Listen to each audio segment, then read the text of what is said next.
schnell mal zu ihm hin, weil ich so alleine bin. Flieg mich hin, rosa Wolke, flieg mich hin, rosa Wolke, flieg mich hin, rosa Wolke. Hallo, rosa Wolke.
Ich hab heute nichts versäumt, denn ich hab nur von dir geträumt. Wir haben uns lang nicht mehr gesehen, ich werd mal zu dir rübergehen.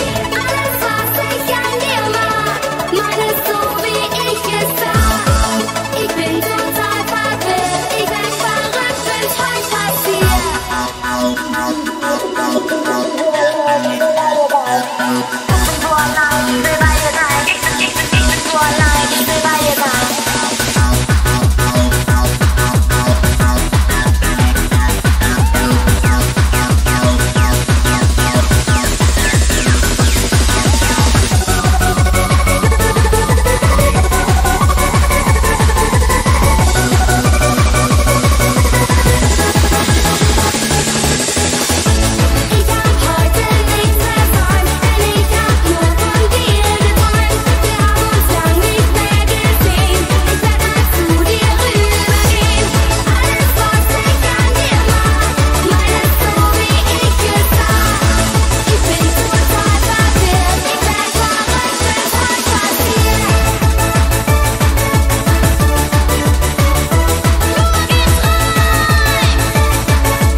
We're under attack! Everybody, our country's under attack! Okay, guys, let's be calm.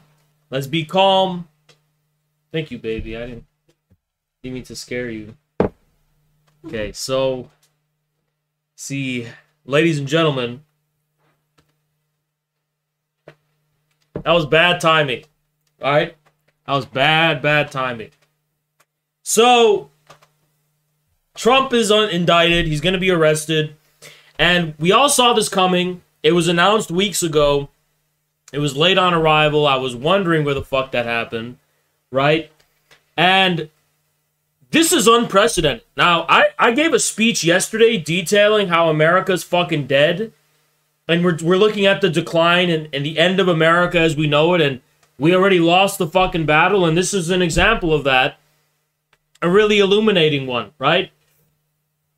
I'm sure you've heard the news that Trump's been indicted. We're going to get into the nitty-gritty of it and some curveballs that have been thrown. And also just, you know, the possible implications of this. Because, in all seriousness, many of you may not understand the gravity of the situation. There's never been a single president in history of the United States who's ever been indicted.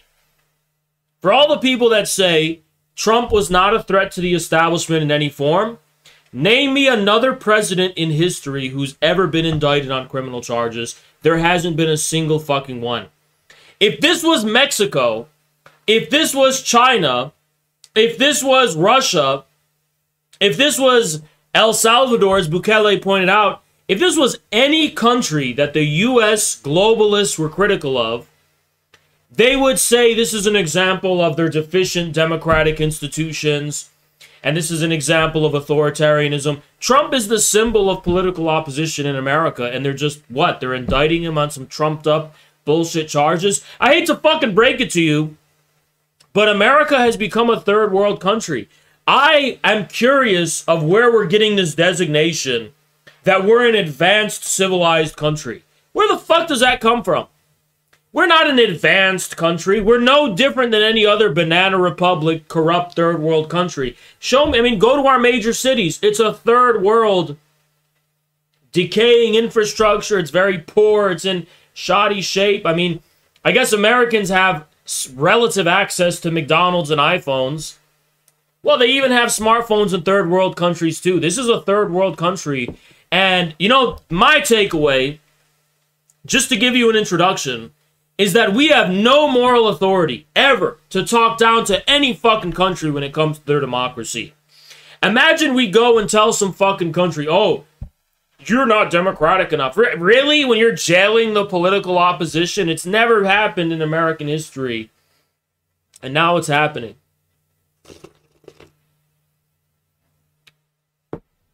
And it's happening now. Absolutely unprecedented, okay? Many people do not appreciate the gravity of the situation, and you're just going to see how fucking important this is. Now, before we get into that, we're going to get into our daily lecture from Twitter. It's not Twitter shit, though, because I think there's a big misunderstanding. There's a lot of stupid people, and I'd like to take the time to address this. You can clip it and ship it and use it at your disposal whenever you see this. So I saw an interesting little tweet, and here it was, right? And this is kind of related to the whole, I guess, you know, when it comes to democracy and all this jibber-jabber about democracy. But look at this. Have a look at this. So this person, female Kissinger, they're like some kind of left com or something. Big fan of the U.S. State Department. You know, imperialist agenda. We all know. I don't really know who they are. But this was on my For You page, and they went, most MLs are really just fans of statecraft and geopolitical intrigue, which is fine, but they should stop calling themselves Marxists. And then I said something which, you know, revealed a lot of stupid fucking people, like a lot of illiterate dumbasses. And I go, ever consider that Marxism itself was actually the true successor to the Prussian tradition of statecraft? And that the dictatorship of the proletariat has by far been the most powerful, advanced, sophisticated form of statehood in the history of mankind. Now, by the way, thank you so much, Interstellar Multipolarity, for the $5. I did take over that. You know, I just want to say, I don't see why this is controversial. This is just plainly true. There's never been a more powerful form of statehood in history than the dictatorship of the proletariat. That model of governance is even implicit. Every other country is just a deformed version of that. Our deep state acts in parallel to what the open Communist Party in China acts like. We have our own Communist Party. It's just an oligarchy for the rich. But structurally and functionally speaking... The indictment of Trump is a fatal move. The people who do not absorb the establishment propaganda like a sponge... I'm going to temporarily... Thank you so much, One Man. But I'm going to temporarily pause donations because I just want to hammer this point home because I think it's so fucking important. Because I don't want to be misquoted. But the most advanced kind of state is the proletarian dictatorship. China has the most advanced state. Even the Western capitalist liberal democracies are just deformed, malformed, inferior versions of that. Even they have to take on structural functions by the necessity of governance that China has formally integrated in the form of their state. I could go on about this, about how China is the most advanced state that exists today, and how, you know, the party, the dictatorship of the proletariat, the one-party authoritarian state, quote-unquote, is almost like the default for the developing world, right? It's not just a remnant of the Cold War. It's still true today in many ways. So this is what I said, and a lot of stupid people saw the word Prussian, so they thought I was talking about Bismarck and Bismarck's wars of German unification. No, you dumb fucks. Before you start talking about Lassalle, if I'm pronouncing that correctly, before you talk about him, don't make the fucking assumption I'm talking about the Bismarckian realpolitik, because I'm not. The Prussian tradition of statecraft goes very far back. We can all agree it goes at least as far back as the beginning of the 19th century as a response to the French Revolution. So Clausewitz is a part of this. Even Kant is a part of this. Hegel is a part of this. They're all part of this Prussian tradition of statecraft. And statecraft, both in the practical sense of the Prussian state bureaucracy trying to discover the science of how to govern effectively and create an effective state institution, but also in the form of political theory, because you have the English political theory with Locke, and, you know, you have the kind of you have the French political theory with Rousseau and Hobbes and all that. And then the Prussian tradition has a different, more materialist understanding of the state. Like the state itself is this objective entity, this organism with laws and realities of its own. And all I'm saying is that Marxism was the true successor of that. Now, we all know Marx was severely critical of the Prussian bureaucracy and Hegel's philosophy of right. I won't deny that. But his critique presupposes some commonality with the Prussian viewpoint, namely the view that there is a precedence over the collective organism over the individual atom, the individual substance. Marx just corrected Hegel and his philosophy of right. In doing so, especially with his class analysis, he laid the definitive foundation for the creation of state institutions like the proletarian party form that even surpassed the function, took on the function, but surpassed it, of the Prussian monarchy and the Prussian authoritarianism, right? We all know, for example, that many functions of the Soviet state, like the secret police and their method of authoritarianism, there were parallels to that in the Prussian state. The Prussian state had its own secret police. It has its own kind of science of governance, viewing governance as a science and a system in and of itself. And Marxism, in its practical application, actually inherited that. I'm not just talking about the theories coming from Marx and Engels, who themselves were Clausewitzians, whose entire understanding of not only the geopolitical situation of their time, but even class warfare, was coming from the Prussian political tradition. Objectively, it was. I mean, they were literally from Prussia. Marx was literally a Prussian, right? Like, that is, I mean, I don't know if I would call him a Prussian, but he's coming from that national context overall, him and Engels, okay? So, I'm not talking about Bismarck. I'm not talking about the German wars of unification. I'm talking about this more underlying, sobering, and realistic view of what a state is that's different from the universal ideals of the Enlightenment. Because during the Enlightenment, the idea was that, oh, it's a social contract, it's the general will of Rousseau, or it's this English kind of view, oh, it's this Leviathan, this kind of grand, this idea of the state is just an extension of individual self-interest. And then you have the Prussian view, which situates statehood within the continuity of war, right? And enmity, like friend-enemy distinction. The state is a violent force for the dictatorship of one class over the other, and so on. The state acquires a particularity that can allow it to be the object of a scientific investigation.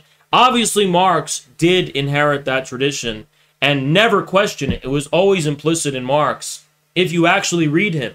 If you read Marx and Engels' critique of the Paris Commune, for example, what did they say? They said, the Commune spent all this time doing stupid democratic jibber-jabber elections when they should have been militarizing. They should have assumed dictatorial powers and efficiency and, adopted the Prussian canon. What was that response of the Prussians to the French? Liberty, egalite, fraternite. And they said cannons, gunpowder, and whatever. Cannons, gunpowder, and let's say the swords. Cavalry. And then Marx and Engels were like, okay, if you really want egalite, fraternite, liberté, you need cannons, gunpowder, and cavalry, whatever that Prussian thing is. Thank you for pointing that out. I did not know that. Yeah, I don't know what you're talking about. Yeah, the Violet, I don't know what you're talking about with that. That's not something we talk about on YouTube, all right?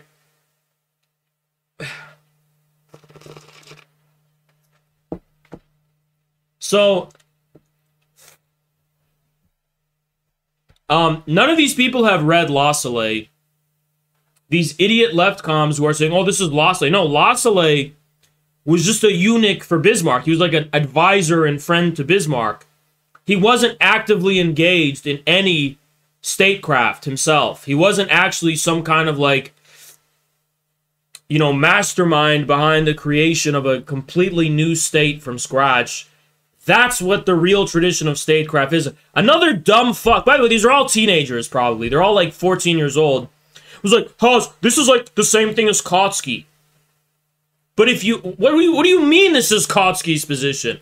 Kautsky attacked Lenin and the Bolsheviks and accused them of being like too Prussian and authoritarian.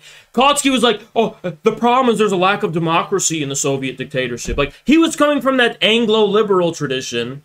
I guess because Kautsky's a fucking German, they're saying this is a Kautskyite position. I don't fucking understand how. Donald Parkinson, who's a dumbass, was like, oh, this is just like Ernest Junger's Prussianism and socialism. And then others were like, oh, this is just like what Hitler did when he said we have a different version of socialism. Hey, dumbasses, I'm not talking about socialism. I'm talking about Marxism. Marxism is something very specific. The German conservative revolutionaries and the Nazis were explicitly talking about a non-Marxist version of socialism. I am laying claim to the legacy of Marxism specifically, and Marxism-Leninism in particular. I'm not talking about socialism in some vague way. I'm talking about scientific socialism, like Marxism-Leninism, both in theory and especially in actual practice. It's been 100 years of Marxist-Leninist practice. Stop coping with this idea that statecraft is not important. It is. It's been a fundamental fact of every communist experience in the 20th century. Stalin was a person engaging in statecraft. So was Mao. So was Lenin. So was Deng Xiaoping. So was Xi Jinping. It's a fundamental fact of communist experience. Name me a communist experience, a revolution that was successful, that didn't deal with the same realities that the Prussian state of the early 19th century had to deal with very vaguely and abstractly. Dealing with bureaucracy and administration and the science of statehood and governance. I mean, that is, when you are going outside the Anglo-liberal democratic tradition, you're dealing with the same bare realities, the sobering Prussian realities. It's the Anglo-liberal democratic camp, or you're somehow part of the Prussian lineage, which Marxism is. Absolutely it is. And if you want to debate me about this by scouring Marx and Engels' works, good luck with that. But even better luck to you arguing with me with actual Marxist experience and history in mind. Marx is only remembered because of Lenin. If Lenin had not overthrew the provisional government violently in a dictatorial way, you wouldn't have remembered who Marx was. He would have been forgotten a long time ago. Okay? Without Mao, Marx would have been forgotten a long time ago. Stop fucking coping, right? So, yeah, these people have never read Stalin or Lenin. They're like, oh, this is Lawsley. No, it's fucking not. It's basic Marxism-Leninism. Nobody's talking about Bismarck and the German Wars of Unification. That's the end of the Prussian tradition of statecraft, if you ask me. The whole real politics shit, I don't see that as a real continuation of the Prussian tradition. Namely because it was the moment in which Prussia gets dissolved into this wider German national project. I mean, Prussian statecraft is not nationalism. That's totally different things. The idea of a national organism is a different thing. Prussian statecraft is just dealing with the state, hovering over civil society, not this like organic synthesis of the entire national people. The revolution of 1848 was about overthrowing the Prussian monarchy in favor of a democratic German national state.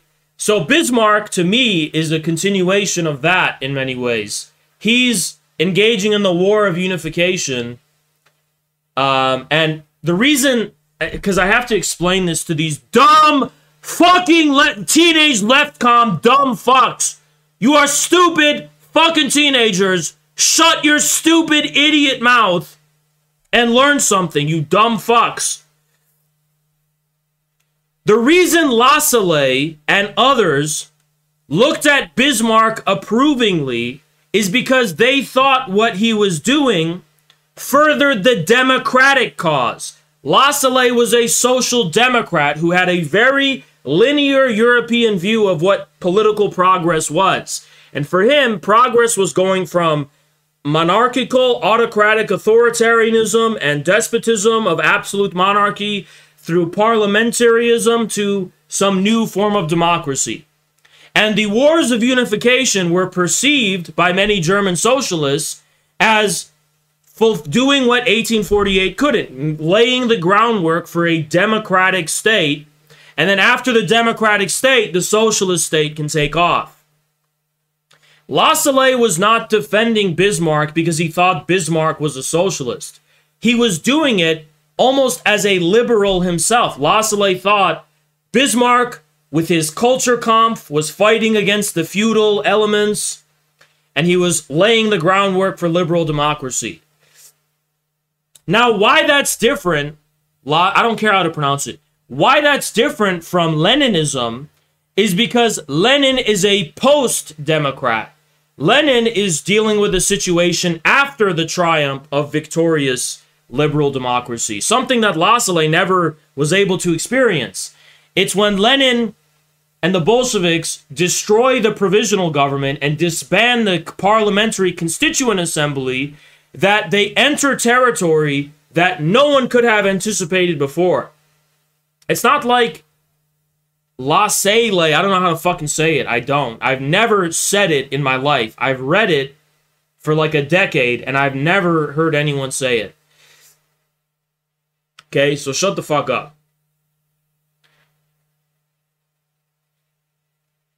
He didn't think Bismarck's authoritarianism was going to leapfrog to socialism. He thought it would be authoritarian against feudalism, then it would lay the groundwork for socialism through liberal democracy. It was a typical social democratic stagist formula that both Kautsky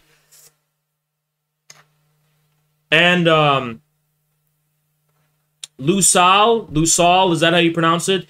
And Lassalle believed. Okay, Lenin is beyond that. Lenin is saying, we're not going to have a stage. We're going straight to the dictatorship. Straight to the proletarian dictatorship. Fuck your liberal democracy. We're going to create a brand new version of democracy called Soviet democracy. Soviet democracy is extremely collectivistic.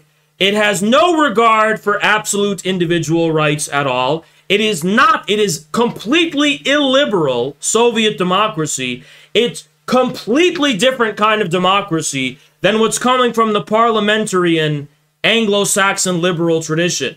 And that is actually the reason Kautsky denounces Lenin and the Bolsheviks and the proletarian dictatorship in Russia. So, yes, Marxism in practice, which is Marxism-Leninism, was the true successor to the Prussian tradition of statecraft. Without Clausewitz's severe and ruthless understanding of the relationship between politics and war, Lenin would have never been able to do that. Lenin saw it as a war. He was waging a class war of absolute enmity through politics. That was the reason Lenin was so ruthless and effective. He's coming from that Prussian tradition. Lassalle is not, and Kautsky is not. Lassalle is trying to import the democratic French politics and the Anglo-Saxon parliamentarian liberal jibber-jabber to Germany. Social democracy was founded on that. People need to understand this. Social democracy was founded on the view that, you know, we need to deepen the bourgeois institutions to take into account the social question.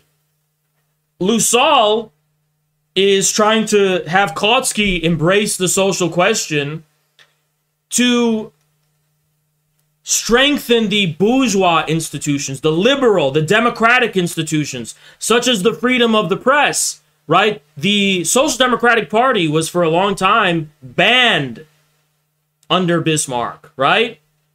So they have a strict linear view of politics that goes from backward medieval Prussian despotism to English parliamentary democracy. Again, that has nothing to do with what I was saying, though. First of all, Lassalle was not a Marxist. I am not talking about socialism in the abstract. I'm not talking about socialism combined with nationalism. I'm not talking about Bismarck's Wars of Unification. I'm talking about the Hegelian context of Marx. I'm talking about Marx's critique of the philosophy of right. Decades, and nearly half a century before the Wars of Unification, right? I'm talking about Clausewitz. I'm talking about the German Cameralist tradition of statecraft. Yes, that Marx was taking all that for granted. Marx thought both Marx and Engels, you have to understand them, thought that the English and French were either undisciplined in the case of the French, or in the case of the English, they were too soft. They said the French are a bunch of crazy, chaotic rabble. They don't have organizational discipline. And then they said of the English, they're too soft, they're too sentimental, they're too liberal. That was a very deep German Prussian perspective they were coming from. You read anything about Marx and Engels and you'd fucking know that, okay? Now, I just wanted to get that out of the way so we can, because we're going to talk about Trump. That's what this is actually about, okay? So, here's some live updates from NPR first, but I'm going to unpause the donations.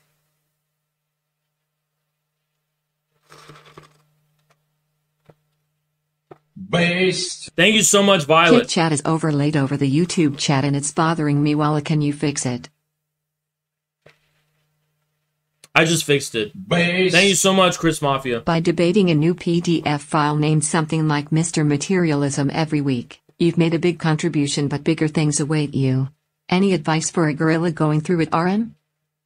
I'll answer that. Thank you so much, Nowhere. Most leftists on Twitter don't read theory and make stuff up. They probably just read the Wikipedia page for Kautsky. It's stupid. These people are being groomed by idiots. Free Trump. Thank you, Alexander. Communism. Thank you so much, Alexander. Appreciate that a lot. Based. Thank you so much, What's Cobra your current Tate. position on Yankee Tanky, considering PCUSA, CPI, and McPusa recently came out and condemned him? Okay, I don't know who's condemning the Yankee Tanky. And I don't know what for. It doesn't really particularly interest me. But I will say this. Yankee Tanky is his own thing. Okay? So when he goes and he's trying to troll Zerka or whatever, that's not... I know you guys have an instinct to be, look out for the gorillas and have gorillas back. He's not doing that as a gorilla. He's doing that as his own thing. Now, do I personally think a debate between Yankee and Zherka would be hilarious? I do. I'm not going to lie. I do want to see that. Just because it would just be so ridiculous. I'm not going to lie to you. But anyone who's actually starting to, like, give Zherka shit and dogpile him, you are a bitch. You are a fucking bitch. You realize this community would not be here without Zherka. I'm going to say this, and I've said it before, but I'm going to say this again. Anyone, I see this sometimes, it's so fucking cringe when you guys, when Zherka's like with some e-girl, and you guys are like, oh, Zherka, this is degenerate of you. First of all, motherfucker, if that's degenerate, what do you think I am? You think if I was single right now, I would be different than Zherka? I would be worse. Zherka is way more of a holy man than I am when it comes to women. Way more. He's way more like, you know, Zherka feels guilty about that shit, and he doesn't just, see, Zherka will not just hit every big booty bitch in the world. If I'm single, I'm sorry, but it's like, it's a weakness I do have. It's between me and God, but don't act like I'm some holy man and Zherka's this degen. Second of all, motherfuckers, if you had the options he had, you would be way fucking worse, and I know that. Don't fucking sit here and act like you're better than Zherka because you're in your fucking mom's basement and you have a neck beard and you have zero options. That doesn't make you a fucking holy man, doesn't make you fucking righteous, just makes you jealous, and you're being a hating ass bitch. The only time you can prove that you're actually righteous is when you have options. If you can't prove you have options, keep your fucking mouth shut and stop being judgmental over others. And that's the final thing I'm going to say that. And I'm issuing a fucking proclamation. If I see anybody doing that cringe shit going forward, I will ban you from the community. This is my final fucking judgment on it. Thank you so much, channel. Appreciate you. Zherka knows Christianity and talks positively about the Catholic tradition. He is saintly. These PPL would condemn Augustine. Thank you so much, EJ. Appreciate you. I have the storm right now. Keep on trucking. Yeah. Yeah, but we're gonna talk about this Trump business and what's going on with that. But I want to be clear about that shit, you know? I want to be clear about that shit.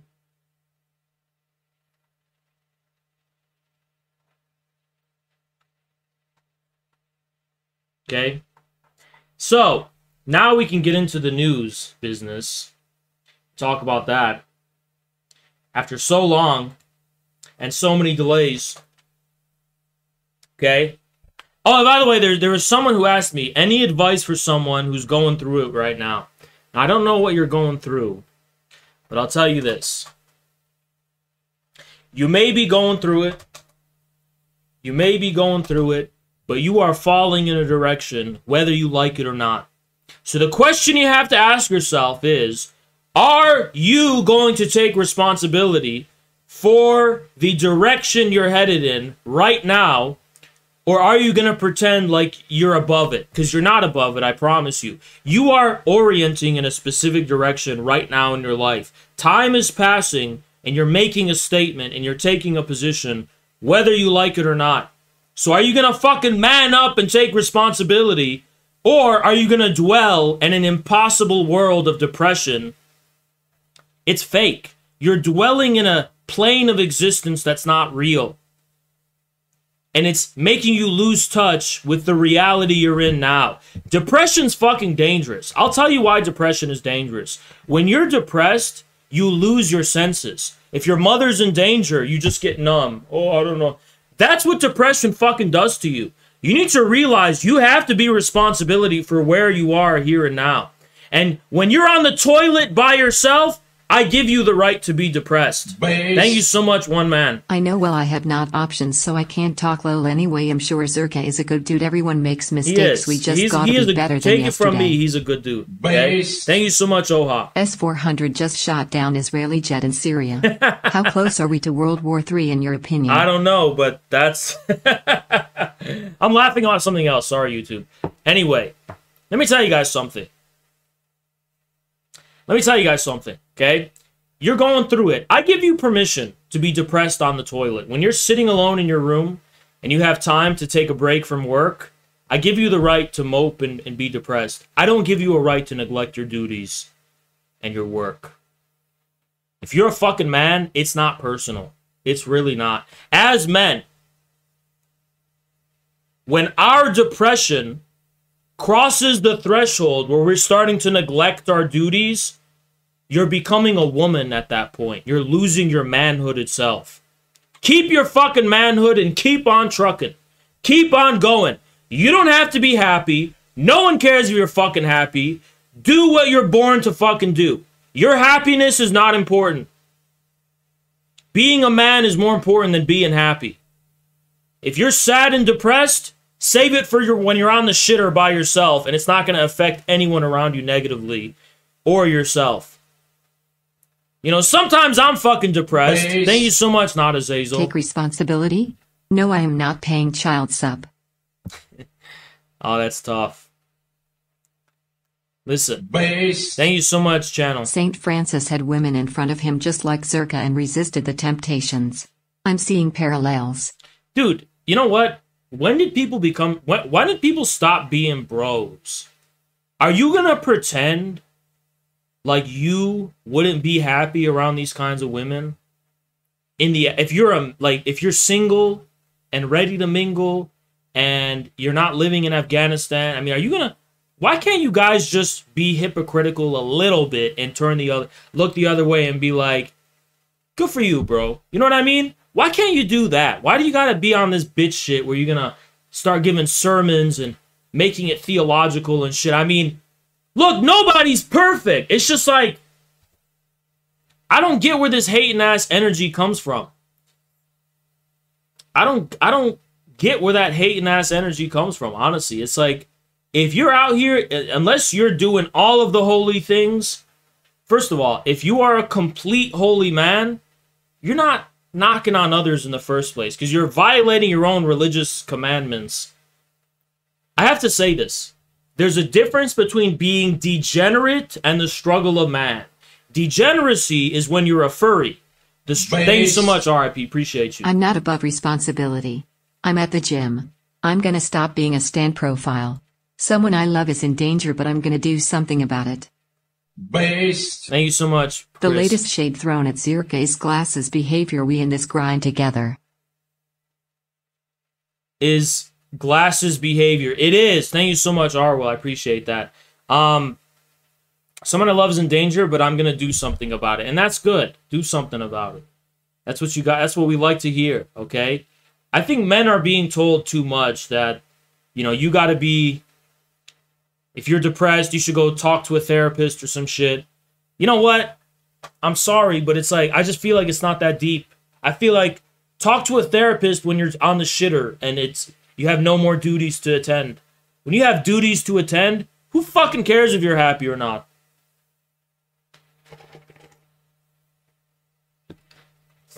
When people ask me the question, Haas, are you happy? I'm like, am I happy? What the fuck does that mean?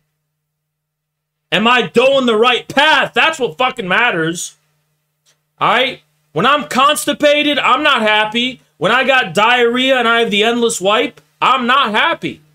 But am I on the right path? Yeah, because as soon as my ass gets clean, I'm gonna walk out of the toilet, wash my hands, and write my book. Thank you so much, Lodi. Zerka real one. I still need the Yankee Tanky Zerka debate though. If you hate Zerka, you don't understand the struggle of man. Exactly. I'm going to explain that struggle of man in a second. Thank you so much, Nate. Trans Day of Visibility is scheduled for tomorrow. NYPD is on high alert. There's no better way to develop consent for state violence than indicting Trump the day before. especially since Oh, Nashville. shit. I don't know what that is. Based. Thank you so much, Philippe. Masculinity is nomadic. True, but very random, but true. I will give you that. That's true. I would not deny that necessarily. Based. Thank you so much, one Benjamin man. Franklin had many women in his life. Homie was pimping. It's part of being an American. Yeah. Wait, I don't know what that means. All right. Or the context. Thank you so much, Crack Dealer, for the 20. Holy shit, man. Thank you so much. I'm going to briefly distinguish degeneracy from the struggle of man. So I've done this before. People need to understand the difference, all right? So degeneracy is when you're into abnormal shit like furries and foot fetishes and you like sniffing farts, okay? That's perversion and degeneracy. When you get tempted by big booty bitches, that's not degenerate, it's just the struggle of man. God made us to like big booty bitches. It's on our instinct. It's not unnatural. It's not unnatural. It's normal. It does take discipline to resist the temptation, but if you give in, it doesn't make you degen. It just makes you succumb to the succubus. And it happens to the best of us, all right? You guys got to understand. You think Stalin was out here being chaste and shit? No, Stalin was a womanizer. Everyone knows that. A lot of revolutionaries were womanizers. You guys have to understand how the fucking real world works, okay? They say, oh, but is that the same as a woman sleeping around? No, it's fucking not. Because any woman could... It takes more discipline for a woman to not sleep around than it takes for a man to have the ability to get women. A man who gets women is a man who has become a high-value male. And that's very tough to do. That means he's got a lot of willpower, he's got a lot of discipline, he's got a lot of vitality. It's totally different. It's a totally different thing. I can't believe we have to go through with this shit again. I can't believe we have to say this shit again because it's like this used to be common sense, but apparently now it's contested, you know? Apparently now it's got to be said. Before it never had to be said. Thank you so much, Crack Dealer. Appreciate you, man. See, that's a crack dealer. The Quran says to allow promiscuous people to stay with their own. Yeah. If you're really holy, then the women around Zirka aren't for you anyway. Exactly. Based. Thank you so much, PJ. Zirka is obviously not a degenerate. Anyone who thinks he is must think degeneracy leads to success. Exactly. Which is far from true. Well, sometimes it can, but he's not a degenerate. He's not a degenerate. I can tell you that. I know that, you know. Based. Thank you so much, Listen, one if you're man. indulging yourself in inflation art and other weird crap, you got problems you need to address to God. Yeah, that's the degen shit. That's what Based. degen is. Thank you so much, Patton PJ. said if he won't folk, he won't fight. That's funny. That's funny. You know, it's a private matter. It's a private matter. If you reject... Zirka rejects women, by the way. He does that. So you guys don't know what you're talking about, all right? Let's drop the topic and let's go to the Trump stuff, all right? We just got to correct some cringe that I've been seeing. And now that we've gotten that taken care of, we're going to get to the meat and potatoes, the stuff that actually matters. People don't want to admit that they can fall into sin, but they can also get back up and seek forgiveness, redemption. Thank you so much, Deke. Based. Thank you so much, Steven. You should go on the Timcast, Earl. I'm waiting for my invitation. If they invite me, I'll go on, okay? All right, guys, let's talk about Trump. So we've got some live updates from NPR, and that's exactly so. So I'm going to give you a recap of what happened.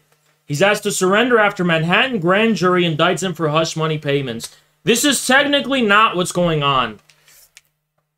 So the hush money payments were not illegal. It's the way those payments were filed on his tax records or on his business records that could potentially be criminal. The problem is that there's a statute of limitations of 2 years, and those 2 years have been passed. So this trial has no basis. But there's a loophole, all right? And this is just how frivolous and stupid this indictment actually fucking is. It all rests on this stupid loophole. If it's shown that the misrecording, the erroneous recording on the business records, was done to cover up a deeper crime, other than, for example, saving yourself from the embarrassment. Like, Trump allegedly didn't accurately report the hush money on his business records or whatever, right? Now, everyone knows if he didn't do that, it's because he wanted to save himself from the embarrassment from it. So there's nothing deeper, right? But if you can show that there's something deeper behind it, and it's meant to cover up a crime, then it goes from a misdemeanor to a potential felony, and the statute of limitation gets extended to 5 years, and this was the final year, right? So this was their last chance to nail Trump on this case, and that's why they're doing it. Okay? Based. Thank you so much, Free Todd. Trump, the people's tyrant oligarch, our man on the inside. Now, I don't know what conclusion they've come to. I don't know if that's public, and we're going to see that ourselves. We're going to figure that out for ourselves. But he has been indicted, and what that means is that Trump will be asked to come before the jury. He's going to get fingerprinted, and yeah, guys, let me tell you, there's going to be a Trump mugshot. There will be a Trump mugshot. He's going to get his photo taken. I assume that's going to be public. And there's also a possibility he's going to get handcuffed, okay? So there will be a Trump mugshot. I think that's going to go viral, and it's going to be used against him in his potential campaign. Now, to be clear to everyone, just if anyone's lost about this, all right? Because I feel it's really necessary to do the right reporting. In case you didn't know this, it is 100% true that this is political. The reason they are pursuing this extremely frivolous bullshit case that not even the feds wanted to touch because it was so frivolous and small is for political purposes. This is an extremely unusual ruling and indictment. It doesn't happen to normal people. Any other businessman would not be taken to court and would not be given criminal charges for doing the same thing Trump did. It's such a minor, frivolous, and extremely, extremely common thing, okay? So the reason this is happening to Trump, I don't care where you stand on Trump. It's not relevant. Let's take a sober, neutral, scientific view. The reason this is happening to Trump is for political reasons. It's because Trump made an enemy of a lot of these people. Thank you so much, Average. Romans 5:3-7 We glory in pains and tribulations, knowing that tribulation produces perseverance, and perseverance, character, and character, hope. Thank you so much for those words. A liberal, zealous theocracy. What a great name.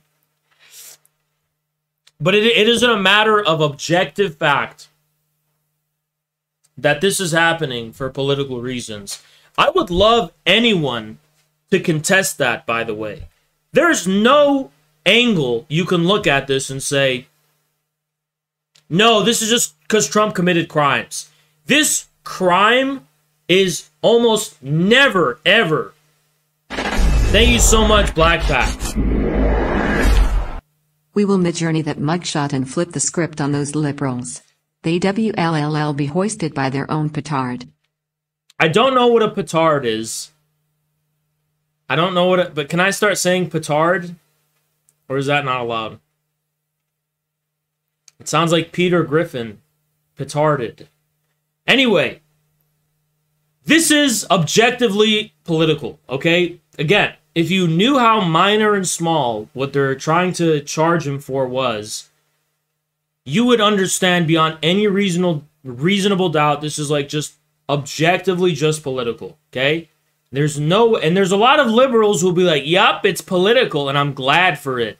Because Trump is a dangerous fascist who needs to be locked up, even if he didn't formally commit any crimes, because he hurt my feelings.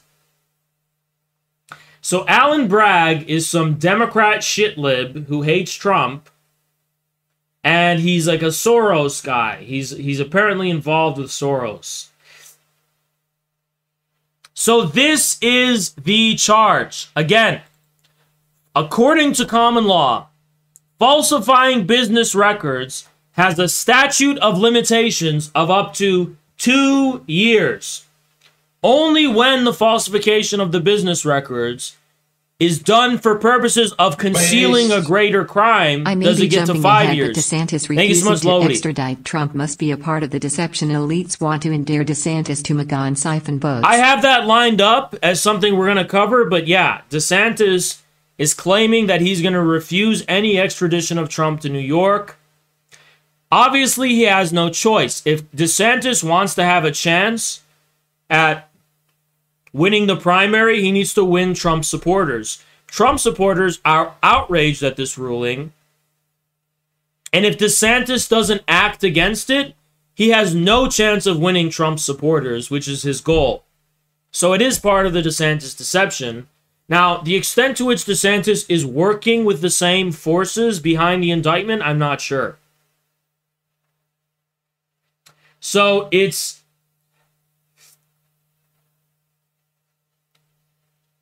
violation of Penal Code 17510, which is falsifying business records in the first degree.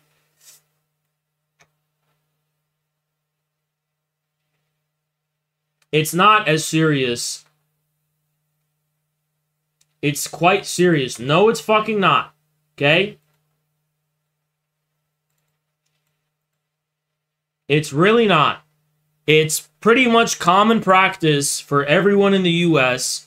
Nobody ever gets indicted for it. It's some stupid technicality that Trump is getting indicted for solely for political reasons, okay? Solely for political fucking reasons. There's no other fucking reason for it. And that much is a matter of objective fact, okay? So Pence obviously has to condemn it as an outrage. All the Republicans are condemning it. To do anything other than condemn it is political suicide.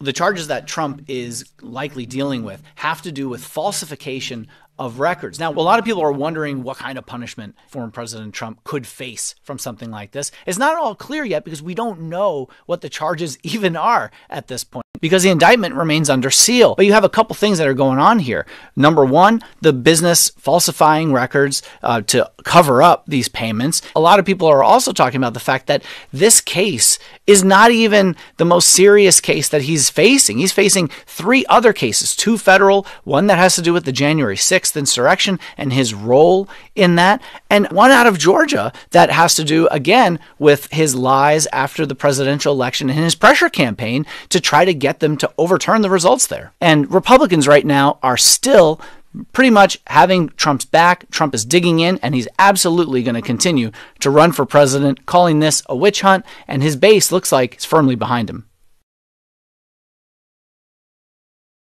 So to give you an idea of the political instability that this entails,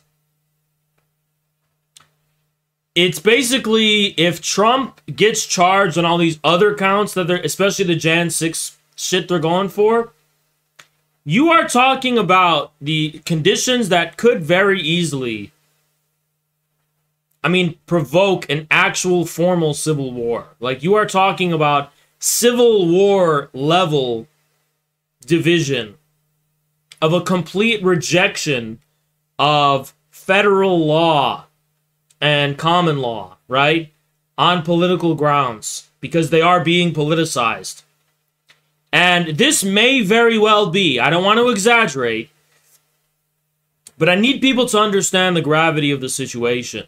This may very well be a chapter in the story leading up to an actual full-on American Civil War. It's very possible when trust breaks in the government and in the legal system, and people are no longer respecting the institutions of the judicial branch, you are talking about situation of civil war. If taken into practice, you're talking about defying laws, breaking laws on political grounds. I mean, yeah, you're talking about a dispute as to what the law and the state even is. That is definitely... I'm just going to tell you guys, yeah, it's going to be a civil war. Spoiler alert, I have to keep this neutral language and be like, oh, well, it's very possibly going to lead to a civil war. I'm gonna cut the bullshit for you and just tell you straight up, outright, yeah, we're having a civil war. I don't know how it's going to happen. I don't know if it might be avoided by a war with China. That's also on the table. But there will be some kind of confrontation that I think it is fair to call a civil war. And there is no way the political contradiction in this country gets solved within the system. The system is going to break apart. It's going to completely implode.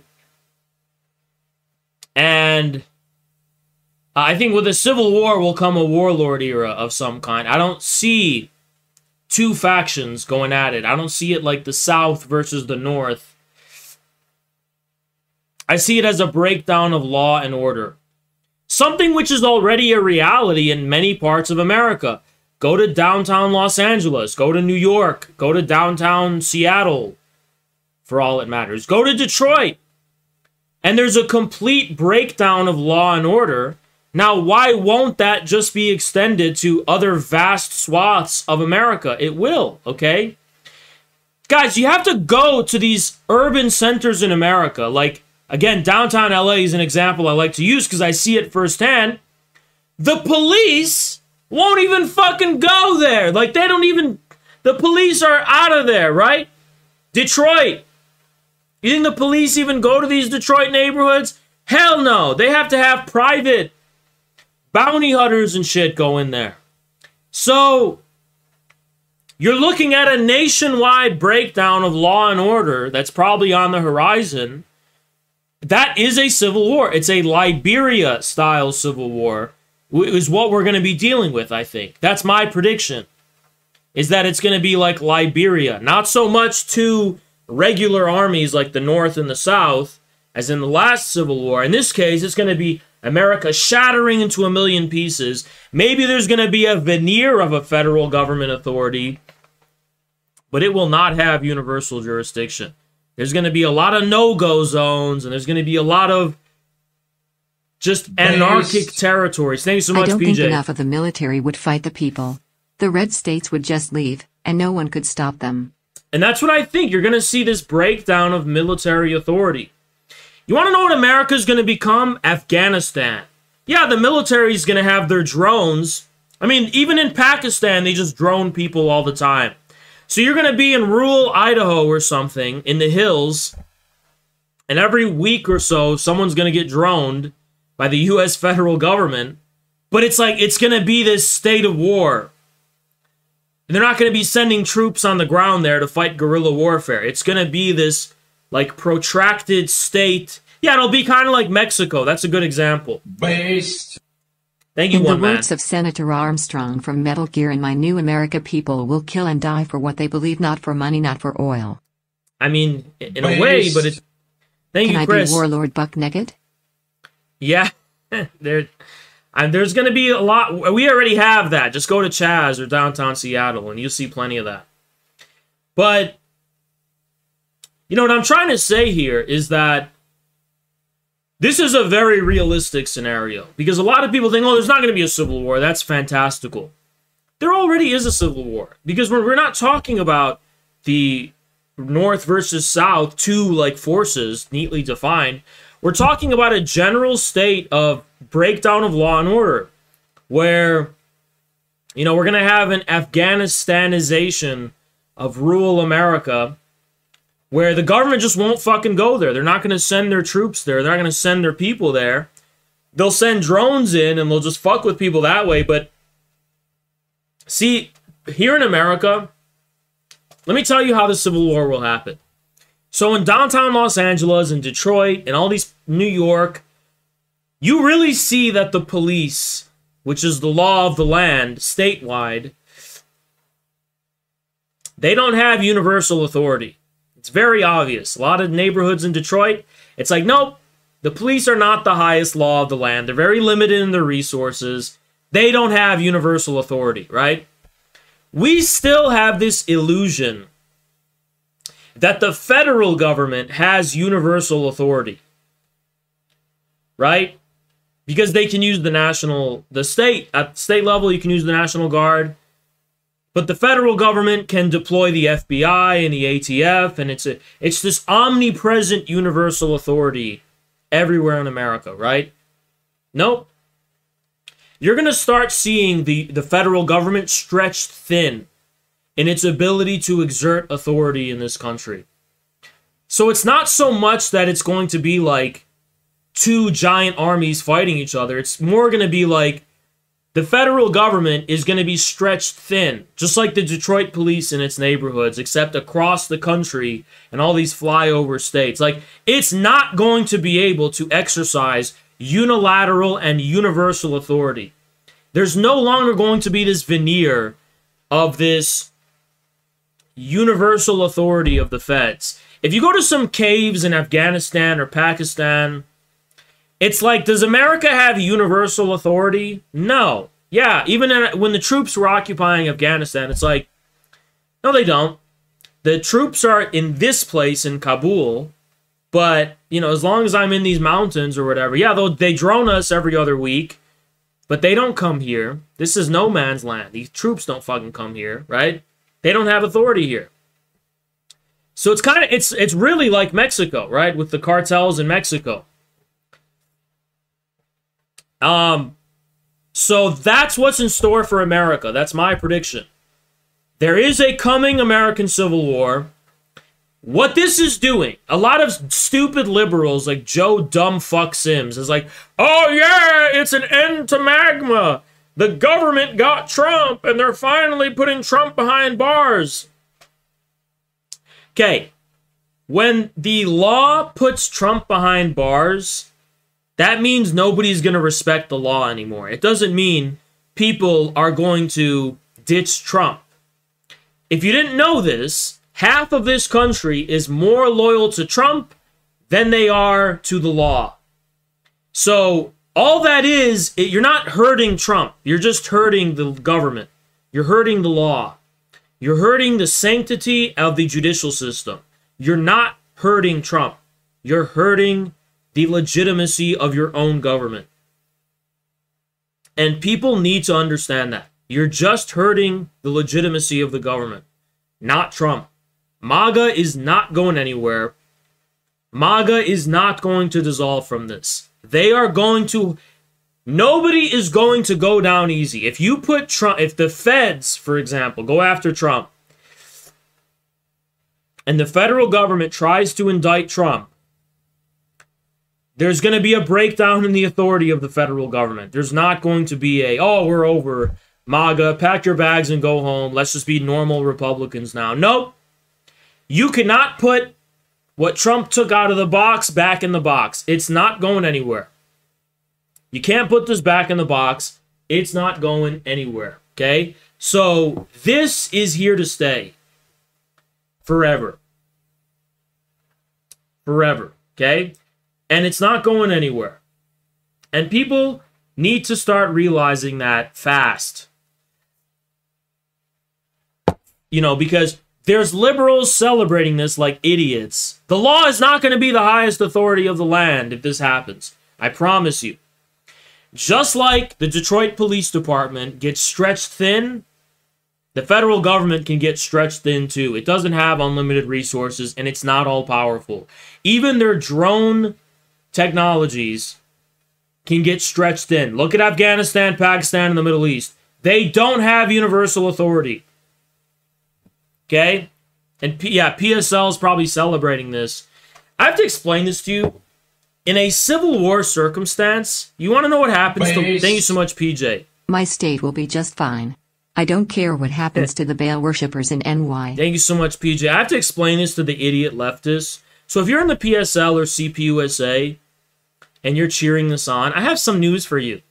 In a civil war, the only existence you're going to have is under the protection of the drone NATO federal government. That's all you have. The PSL's ability to exist politically will presuppose the sovereignty of the federal government. Outside of that, in the flyover territory, there's not going to be a PSL. There's not going to be a CPUSA. It's not going to fucking exist, right? It's not going to be allowed to exist. So you're going to have to hide behind the imperialist state machine to protect you. In a circumstance of civil war, you will have to hide behind the CIA and the FBI and the bourgeois imperialist state you claim to be fighting against, which is a hilarious irony. That's what a civil war is going to look like in this country. You're going to have to hide behind the imperialist, fascist government. I think it's fascist, but they keep claiming the U.S. is a fascist country. What they really mean is that people in West Virginia are fascist. They don't mean the FBI is fascist. The FBI is going to protect them. They must understand repercussions. So what forces do you think are encouraging this indictment and why? But it's so funny. The PSL, anti-imperialista. Keep that same energy when a civil war comes. You're going to be begging on your fucking knees, sucking the cock of the imperialist state to protect you from these militias in Michigan and fucking... You will have no recourse. The only thing that will keep you protected is Raytheon. You will have nothing else, no other refuge. You're not men. You're not tough fucking people who can hold their own. You don't have any independent fucking power. You're not a fucking militia. You're not tough, rooted people in the fucking soil. You're not one of these farmers and... You will never have the ability to organize any independent power. You're concentrated in these fucking cities where you're a bunch of cocksuckers and prostitutes for men with money, old white men with money, white men which you claim to hate. You're just the prostitutes for these billionaire oligarchs. That's all you fucking are. And you're in New York or Brooklyn in your little hipster enclaves. That's not where dual power is going to be fucking built. Dual power is going to be built in some flyover little small town in flyover America where there's nothing but tumbleweed as far as the federal government's concerned. It's a bunch of tumbleweed. There's no authority there, right? It's just a bunch of hillbillies with guns and militias. The only thing that's going to keep you protected from that is the government, the authority, the status quo. And you're gonna be an open prostitute for NATO when that happens. I can't wait to see all you pieces of shit come out and admit how much you love NATO and how much you love Raytheon and the military-industrial complex for keeping you safe and cozy against the MAGA fascists. Because that's all that... See, PSL, you're not gonna have a reality. I don't even know why I'm saying this. It's like, didn't we just see fucking footage of the PSL in a bookstore? Call the fucking police? Because like 3 guys walked in there and didn't wear their mask? You guys remember when 3 guys walked into that bookstore and they didn't want to comply to the bookstore's mandates? So the PSL had to call the police on them? You don't think leftists are dependent on the fucking imperialist state? Yeah, they fucking are. Even in New York itself, they have to call the NYPD to keep themselves safe and protected from random people in their own neighborhood. So of course, that's gonna fucking apply at a national level. These people are fucking frauds.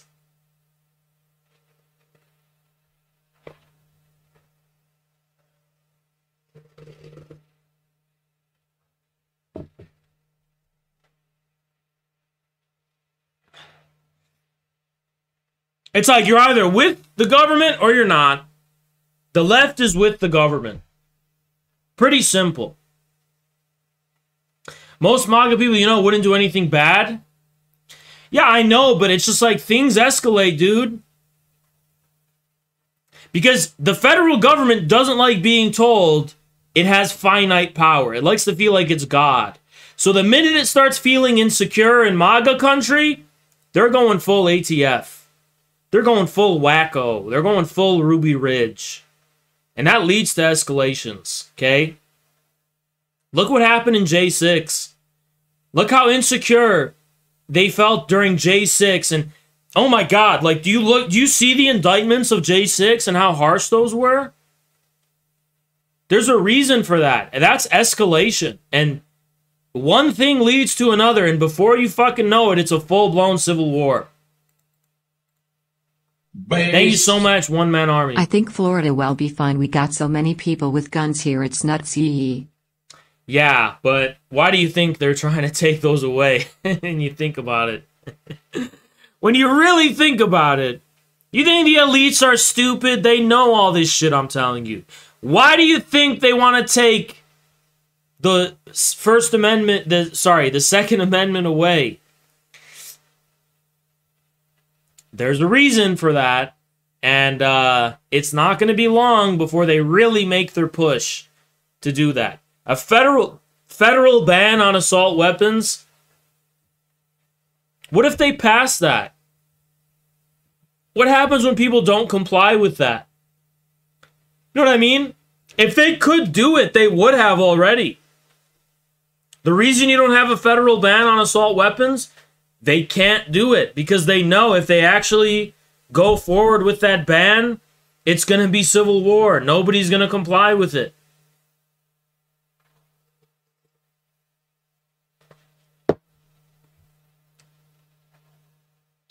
I'm telling you guys, it's a matter of time. It's only a matter of time before we have a civil war in this country. And I'm calling it. We're already in the middle of a mini civil war in a lot of ways. But it's going to get fucking ugly. And I'm not hoping for that, by the way. I'm telling you what I objectively think is going to happen. And they're going to write events like this in the history books as something leading up to that. They're going to say, leading up to the Civil War, a corrupt Soros-backed New York DA indicted Trump. And that completely broke people's trust in the law. Thank you so much, Lionel. Because it was so politicized. What am I doing to prepare? I can't promise it's going to be April. I'm trying hard. We are nailing the logo down and it's almost done. I'm launching a unprecedented communist organization with technology that's never been used before for making one. I am launching a party of a new type. Never been done before. We are going to be the first to ever do this. For this style of a organization. And that's all. I'm full in on that right now, right?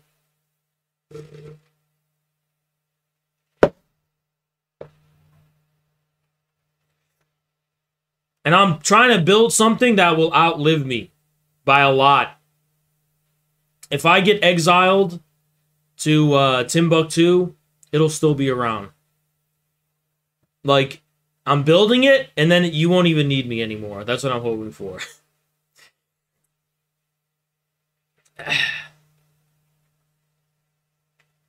Because usually, what the authorities do is they take out the decisive leader. Right? Oh, we just got to get rid of Haas, and the whole thing's done. Well, not quite. Not quite. So, that's what I'm doing.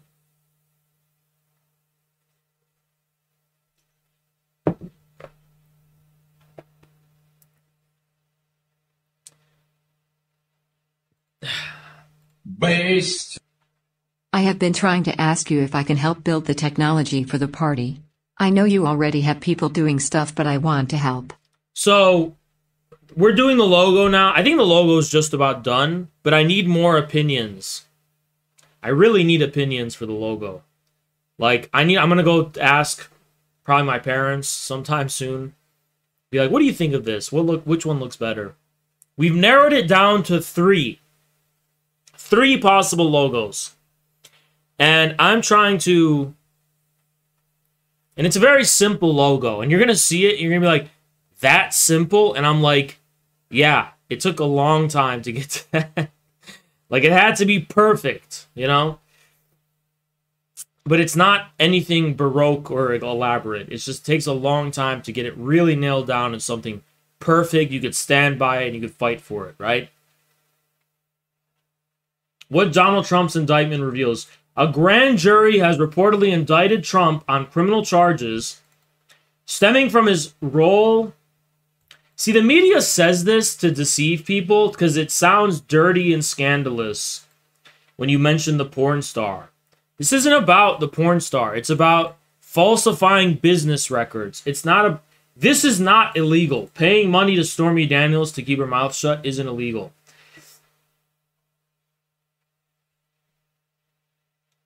An American tragedy.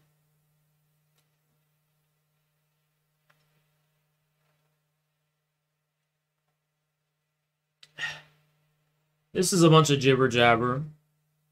But let's go into some relevant news now that you have an idea of what's going on.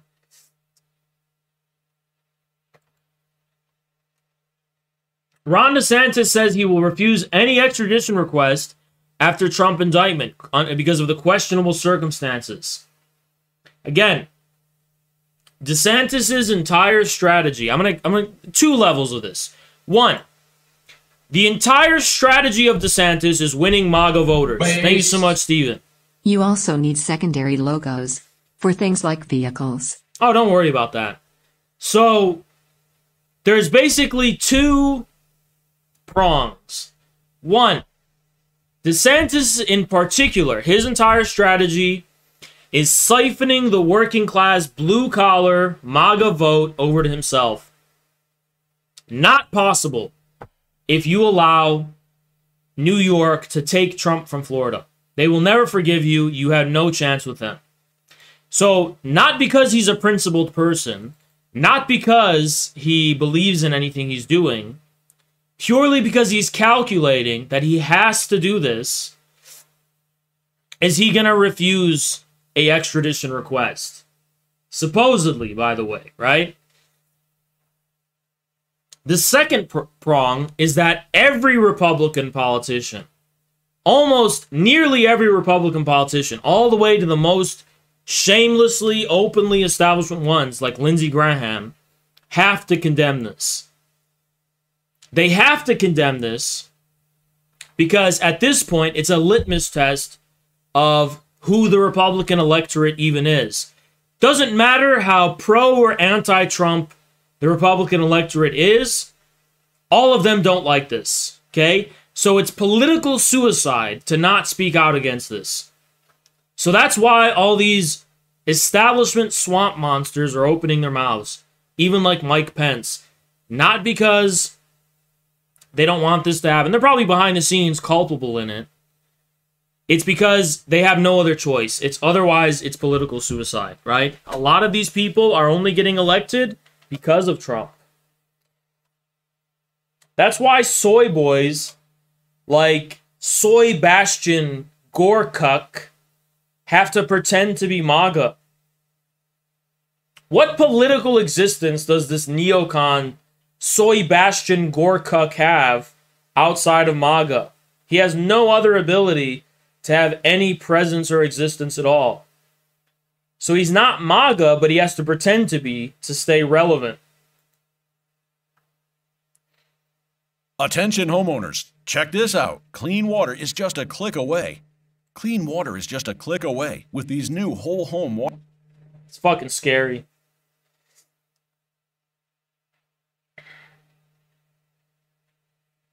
I just got a statement from the former president, so it's fairly lengthy, but I'll read it here because we're looking for a reaction from him.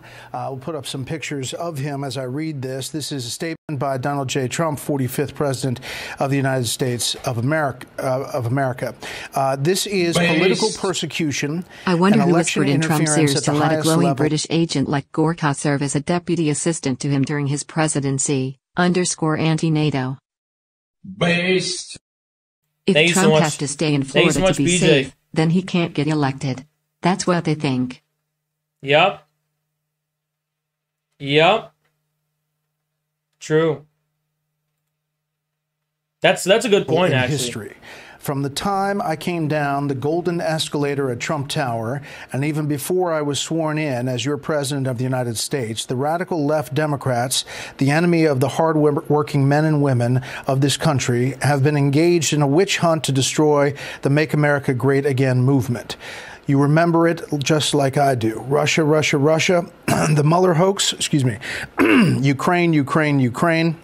Impeachment hoax 1, impeachment hoax 2, the illegal and unconstitutional Mar-a-Lago raid, and now this. The Democrats have lied, cheated, and stolen in their obsession with trying to get Trump, but now they've done the unthinkable, indicting a completely innocent person in an act of blatant election interference. Never before in our nation's history has this been done. The Democrats have cheated countless times over the decades, including spying on my campaign, but weaponizing our justice system to punish a political opponent who just so happens to be a president of the United States and by far the leading Republican candidate for president has never happened before, ever. Manhattan DA Alvin Bragg, who was handpicked and funded by George Soros, is a disgrace. Going on, saying rather than stopping the unprecedented crime wave taking over New York City, he's doing Joe Biden's dirty work, ignoring the murders and burglaries and assaults he should be focused on. This is how Bragg spends his time. I believe this witch hunt will backfire massively on Joe Biden. The American people realize exactly what the radical left Democrats are doing here. Everyone can see it.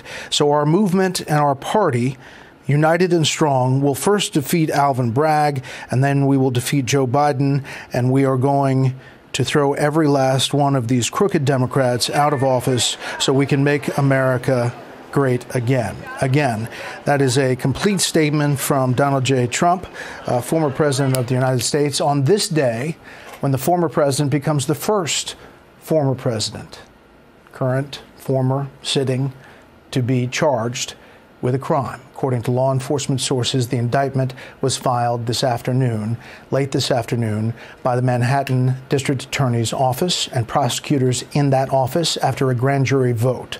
We don't, again, have specifics of these charges, but it is tied to this hush money payment to a porn actress that was made. Even Fox News is like snaking him, trying to like, see, you notice DeSantis' #1 strategy was like, oh, it's about the porn star, it's about the porn star.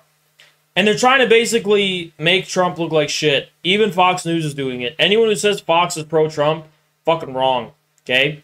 There's some other gems I'm going to show you from Fox about Trump. But, look at this. This is Time Magazine admitting, though, keep this in mind, this is an important context, the indictment can't stop Trump from actually being elected president.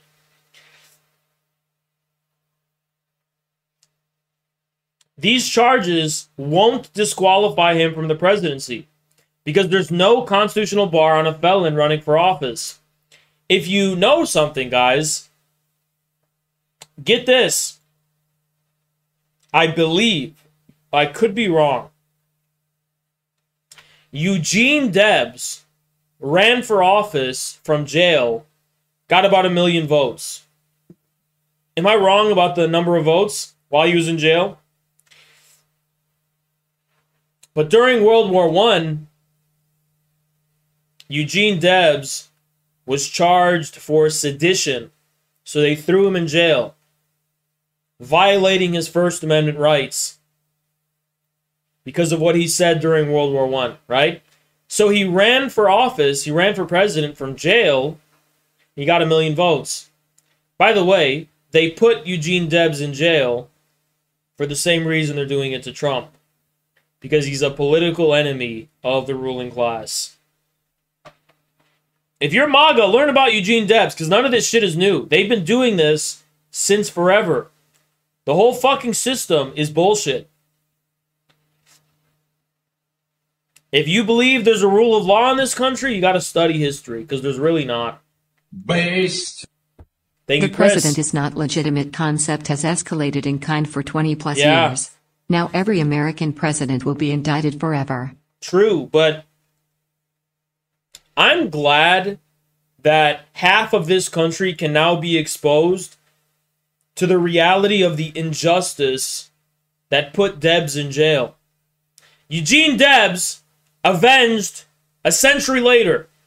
Everyone called him a crackbot and a traitor. Nobody gave a fuck about Eugene Debs. Now that Trump is going to be sent to jail, he might, I don't know. Everyone can see how corrupt the fucking system is. But it was 100 years late. But that's what they did to Eugene Debs 100 years Only ago. weeks Thank to you so run much, for president, PS. be born in America, be greater than 35 years/0 and not be convicted of or impeachment or insurrection, as understood in 14th Amendment.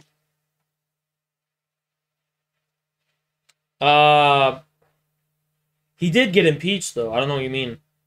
But he might be indicted for insurrection by the federal government because of the J6 thing. Now that, I want to talk about a civil war. Indicting Trump for anything relating to J6 at all means civil war. I promise you. 100%. 100%. 100%. Thank you so much, Nowhere. Google says Eugene Debs got 90,000 votes. I don't know where I got the figure of 1 million votes from. I don't. I wasn't too sure in it. Based. Thank you so much, Johnny. When Appreciate this you. country sinks into civil war, they will still blame Trump for it. Of course they will. They're gonna fucking blame him for everything. Oh, he was impeached but not convicted for being impeached. All right. So yeah.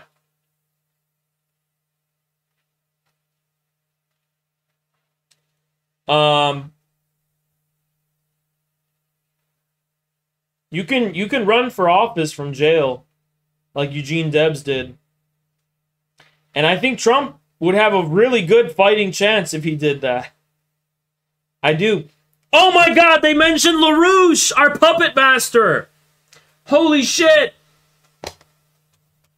Someone call Hassan Piker. It's Lyndon LaRouche, the mastermind behind Infrared. I thought it was LaSalle. I thought LaSalle is now the mastermind. Who knows? Another convicted presidential candidate, LaRouche, ran for president in every election.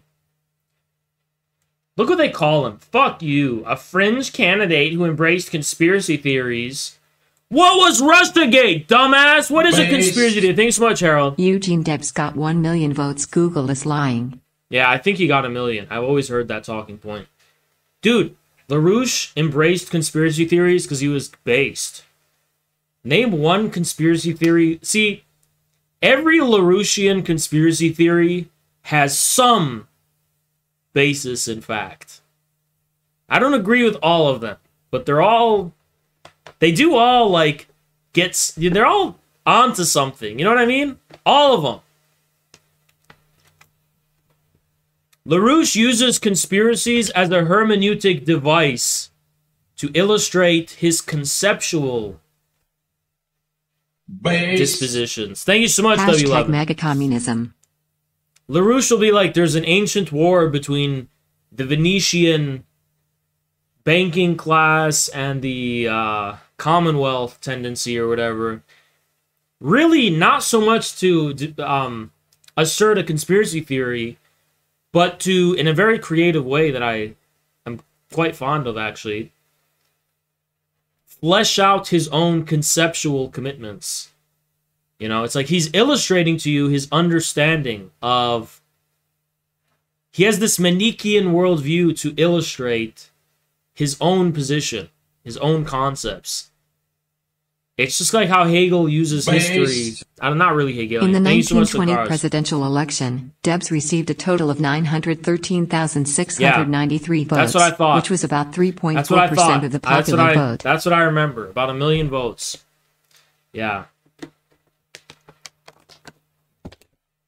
Yeah, LaRouche is always onto something. He's always onto something.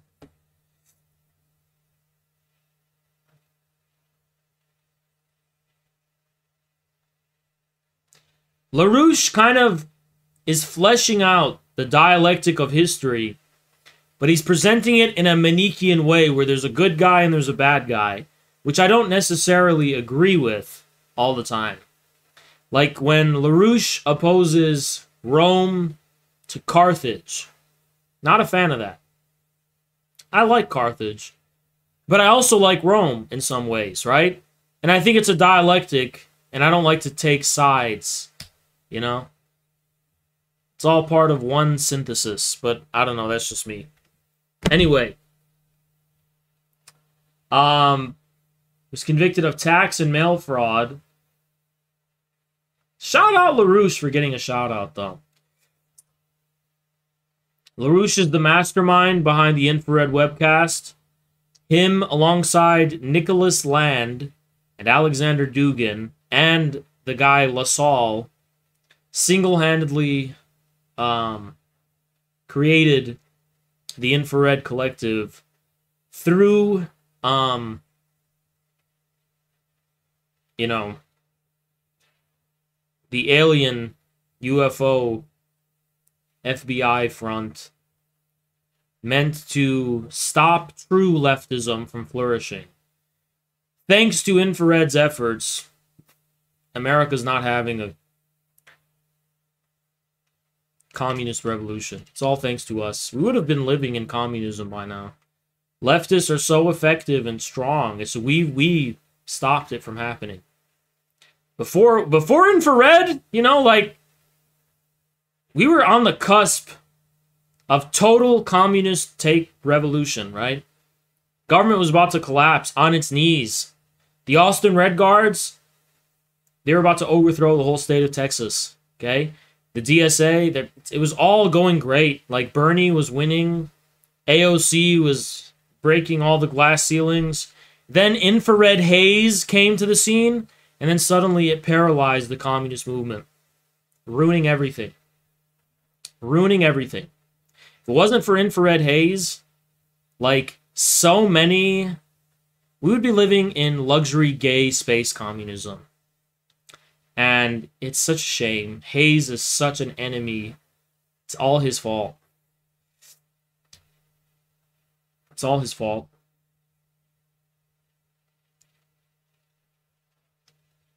If it wasn't for Hayes, Infrared, like, Johnny Socialism would already be, like, the leader of America, right? His, like, little cult party that, like, grooms children would be like a mass movement of millions of people. Infrared haze stopped all of that. It was a plot, it was a conspiracy by the government to stop Johnny Socialism from ever losing his virginity. And it worked. He'll never lose his virginity now. Anyway. I cannot imagine that Trump would be convicted and sent to jail before the 2024 election season is over. I can't imagine that. Because they've indicted him, right? So, what's the holdup? Who knows, right? DeSantis says Florida will not... Okay, so here's the New York Times one that I thought was interesting. So, this is going to just give us a rundown, apparently, of what will happen when Trump is arrested in the coming days. Donald J. Trump will likely face standard processing when he's taken into custody, but the unprecedented arrest of a former commander-in-chief will be anything but routine. So, this is what they're telling us. He will be fingerprinted. He will be photographed. He may even be handcuffed. Now, that would be an interesting photo. a photo of Trump being handcuffed would be pretty darn interesting, not gonna lie. And I think it would bolster him. I think everyone's been saying that, but I agree with that analysis. I think it would help Trump if he was handcuffed. It'd be like, that would be like, kind of go hard, you know? Not gonna lie. It'd be like looking cool, right? If he surrenders Tuesday, Donald J. Trump is expected to walk through the routine steps of felony arrest processing. Accommodations might be made for him. It's standard for them to be handcuffed, but we don't know if there's going to be an exception made for the former president. Why would there be? White-collar defendants have their hands secured in front of them. Some are cuffed behind their backs. White-collar defendants, that just means if you're rich, you know, if you're like part of the ruling class, you know, you get away with murder. As long as there's no bloodstains directly on your hands. Mr. Trump will be accompanied at every step by armed agents of the Secret Service. They're required by law to protect him at all times. It's kind of cool. I have a question. If Trump's in prison, does the Secret Service, like, share a room with him? Share a cell with him? Well, how does that work? If he goes to federal prison, like, does the Secret Service bunk with him, or what? Does he get, like, a random cellie or something? Thank you, PJ. McLovin's first name was Trump. Trump McLovin. Like, if Trump went to federal prison, thank you so much, PJ, would he just get assigned, like, some random cellie? You know what I mean? Would he just get some random guy in his cell, and it's just Trump? You know, I don't know. They probably stay outside of his cell. Well, they'd probably be inside of his cell. They won't send him to prison. You know, in this state of things, you know, they might just... You know what they're doing? They're imprisoning him in Florida. That's the thing. If he leaves Florida... Thank you so much, Chris Morlock. Oh, that word is... Cuffed for paying off a porn star. Paying off Burisma, no cuffs. Yeah, true. Incredible, isn't it? It's total bullshit. But, they are imprisoning Trump in Florida. Because as long as he's in Florida, he'll be safe. Right? This is what PJ said. It's very smart. As long as he's in Florida, he's safe. Okay? But when he leaves Florida, you know, who's to say he's going to get protected? He's got to have to be on the campaign trail if he wants to compete with DeSantis in the primary. This could very well be a way to imprison Trump in Mar-a-Lago for the whole Republican primary season, which could very well hand the whole damn thing over to Ron DeSantis. And that might be just part of their plan.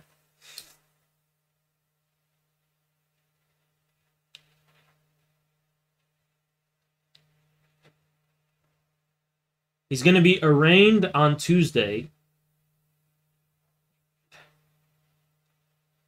Wait, what Tuesday? Next Tuesday, okay. He's going to be released on his own recognizance. Because the indictment will contain only non-violent felony charges, and under New York law, you can't put him in jail for that. Imagine Trump in a New York jail.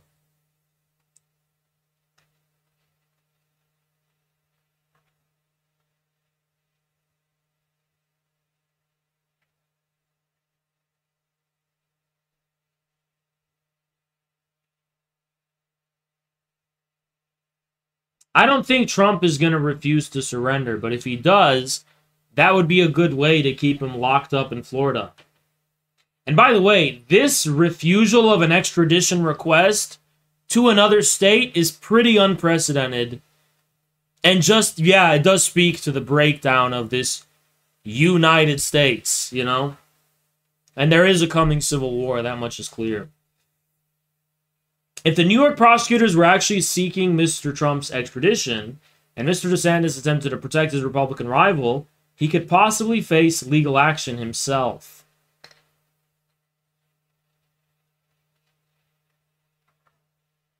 So now I doubt that would happen. Again, this is the recipe for a civil war.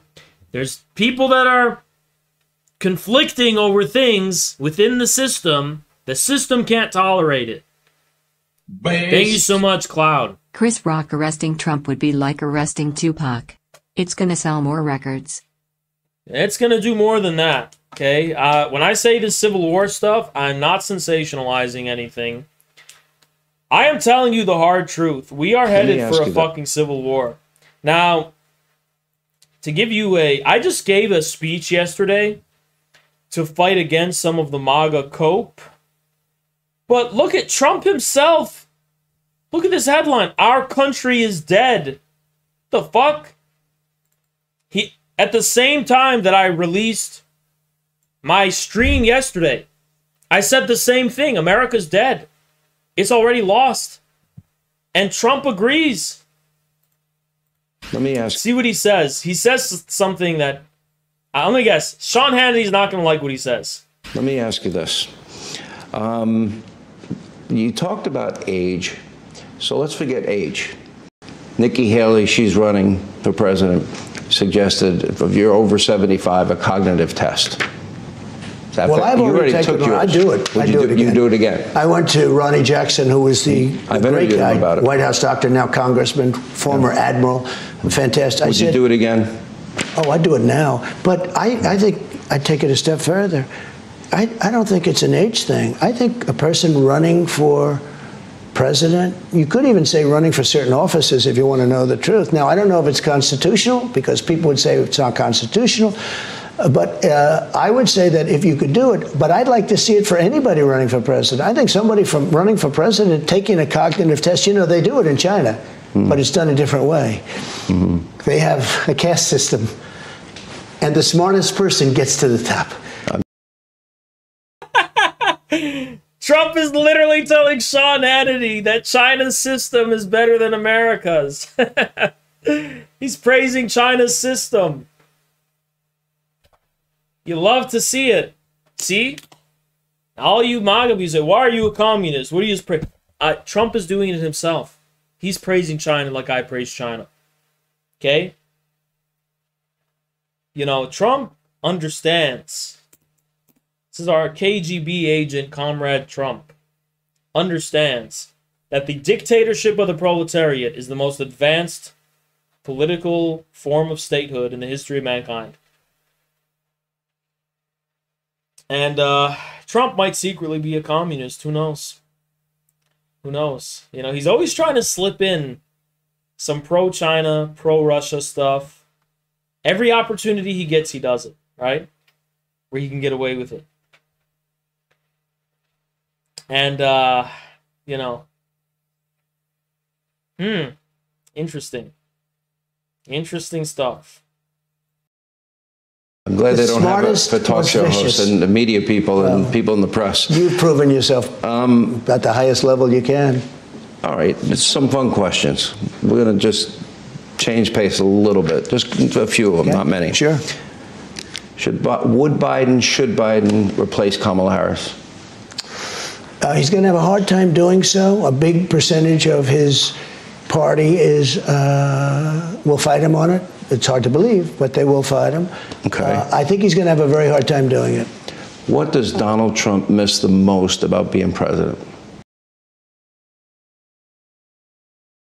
You know, I believe that he understands the situation. Kamala Harris is the real puppet of the ruling class. Biden is just some random old man. It's Kamala who's actually, like, wearing the pants. Nobody knows about the Kamala deep state. Trump does.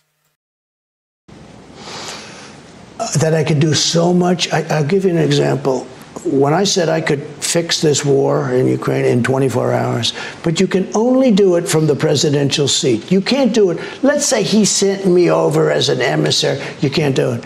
You have to be in that position. You have to be the guy. I would fix that within 24 hours. And if I would. Because you know how he'd fix it? He'd say, Ukraine, go fuck yourself. You're not taking our money no more. And he'd say, you better sign a peace deal with Putin. That's what he'd say.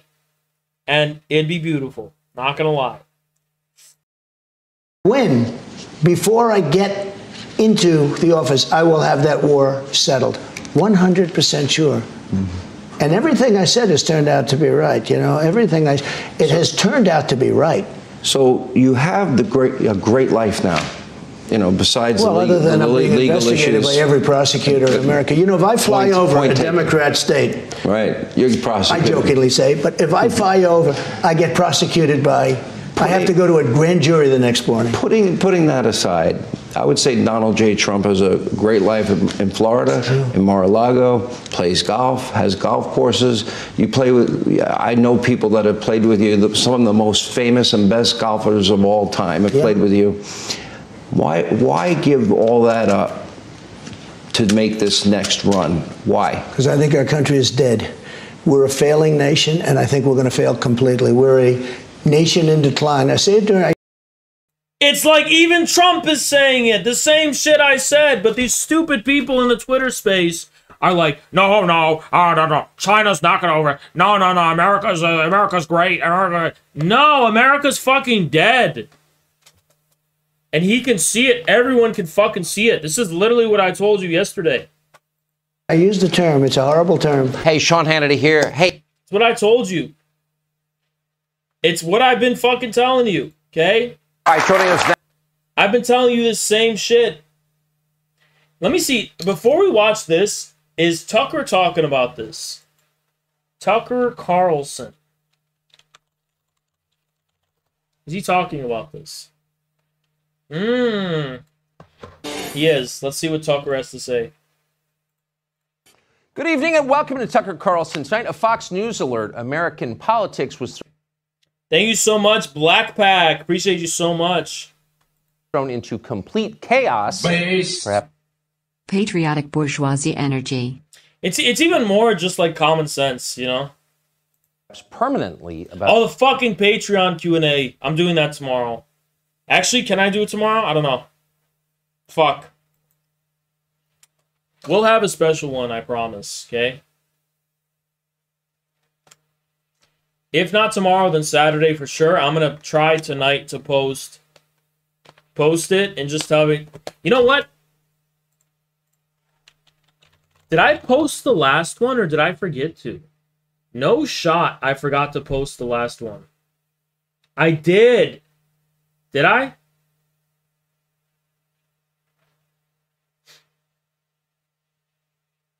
What the fuck? I did. Can anyone,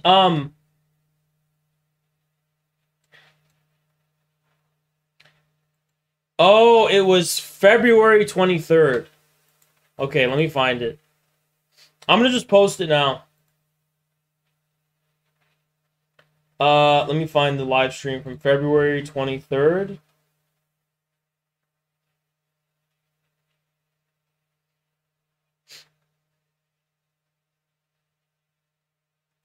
Okay, this one was what date? February 6th. Okay. And we need to go to the 23rd. It must be the study session one, right? Is it? No.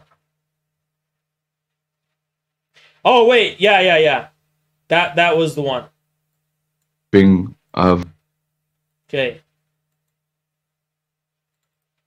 Okay, I got it. Let me type this.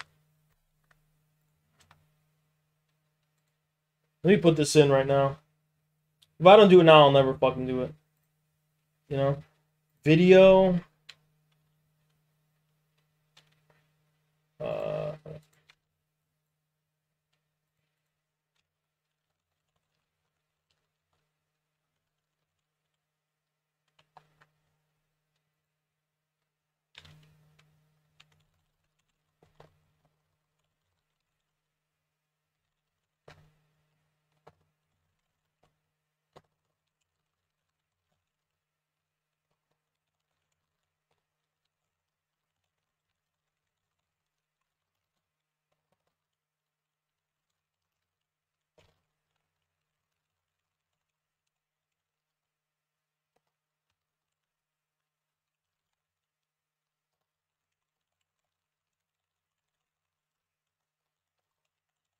Okay.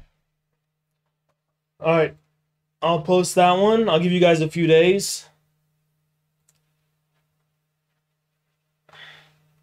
And then I'll share it to the Discord soon. Before I share it to the Discord, well, that's a surprise. About 3 hours ago, when a grand jury in Manhattan, one of the most liberal cities in America, a place where 80% voted for Joe Biden in the last election, decided to indict Biden's political opponent in the upcoming election, the Republican frontrunner, a man who leads by 30 points in polls, Donald Trump. And the jury did this at the urging of a man called Alvin Bragg. He's the Manhattan district attorney who has been famous so far by making the city much more dangerous by refusing to enforce laws against crimes like robbery and rape.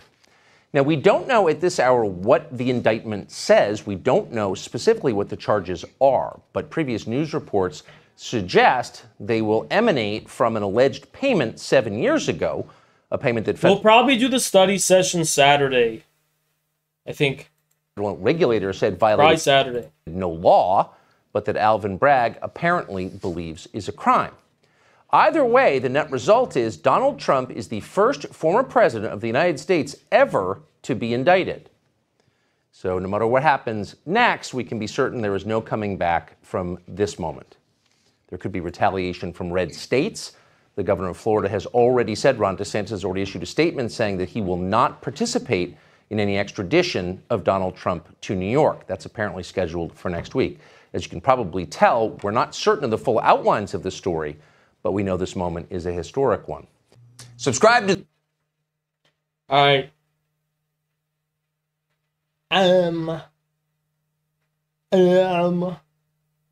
Hey guys. Let me tell you what's up. Cat's gonna be out of the bag. We're going to kick right now. We're going to kick right now. We're going to kick. And we're going to kick. Let me put this in announcements. Everyone go to kick right now. We're ending the YouTube, and we're just going to go to kick. We're on kick. We're going to kick right now. Spam it in the chat. Is it not working? Showing up in the chat? Okay, it is. Yep, we're going to kick. Want to kick. Everybody get out of YouTube. We want to kick. Want to kick right now. Go to kick. Go to kick. Go to kick. Go to kick. Go to kick. I'm ending the YouTube. Go to kick. Go to kick. Go to kick. Go to kick. Go to kick. Okay? Go to kick. Go to kick. Go to kick. Go to kick. Go to kick. Go to kick. Go to kick. Go to kick. Go to kick. Go to kick. Go to kick. Thank you so much, Asman. Appreciate you. Good morning, Revolution. Thank you so much, Osman. Appreciate you, man. Appreciate you, brother. Go to kick, guys. Ending the stream now. Bye-bye, YouTube. We're going to kick.